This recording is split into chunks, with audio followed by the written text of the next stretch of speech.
The BJP has released its fifth list of the Madhya Pradesh polls. With this release, some internal conflicts have started in the party. BJP has dropped 29 MLAs, including 3 ministers.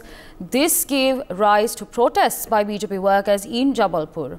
Supporters of the party leader Sharad Jain cornered Union Minister Bhupendra Yadav, the BJP's Madhya Pradesh election in charge, protesting against the party's decision to field Abhilash Pandey instead of Jain from the Jabalpur North seat. The BJP workers raised slogans against State Party President V.D. Sharma and also assaulted a security guard. Meanwhile, one of the party leaders has shared her disappointment publicly. Let's in fact listen into her.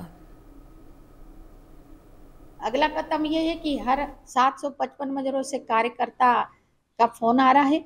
मैं देखूंगी कि क्या करना है, विचार करेंगे, क्योंकि मुझे बहुत दुख और पीड़ा हो रहा है।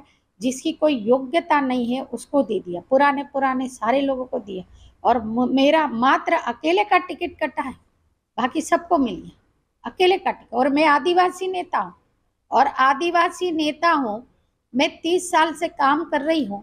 मेरे साथ के 1990 से आने वाले लगातार पदों पर रहे हैं, मंत्री रहे हैं, राष्ट्रीय नेतृत्व में गए हैं, लेकिन मैं पिछले 8 साल से कुछ भी नहीं हूँ। दूध में मक्खी की तरह मुझे निकाल रखा। उसके बाद भी मैंने भारतीय जनता पार्टी का काम किया है। चूंकि मैं आदिवासी हूँ, शायद इसलिए मेरे साथ अन्याय हो। Joining us on the broadcast is my colleague Chetan Seth. Chetan, give our viewers an understanding on this spurring internal conflict in the BJP ahead of the Madhya Pradesh polls. देखिए, पहली बात रंजना बघेल ने कही, मैं आदिवासी हूं इसलिए शायद मुझे बीजेपी ने टिकट नहीं दिया, क्योंकि लंबा अरसा हो गया और आश्वासन दिया गया था रंजना बघेल को।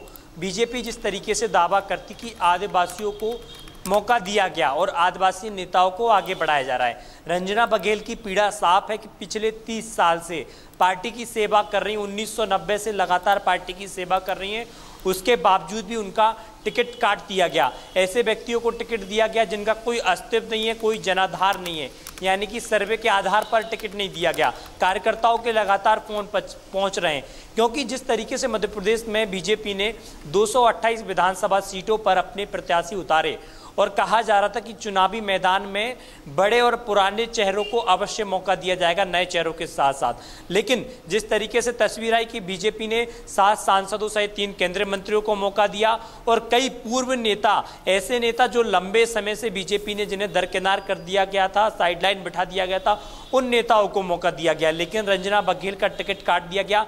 यही कारण है कि उनने अपनी पीड़ा व्यक्त की। कार्यकर्ताओं के लगातार फोन पहुंच रहे हैं।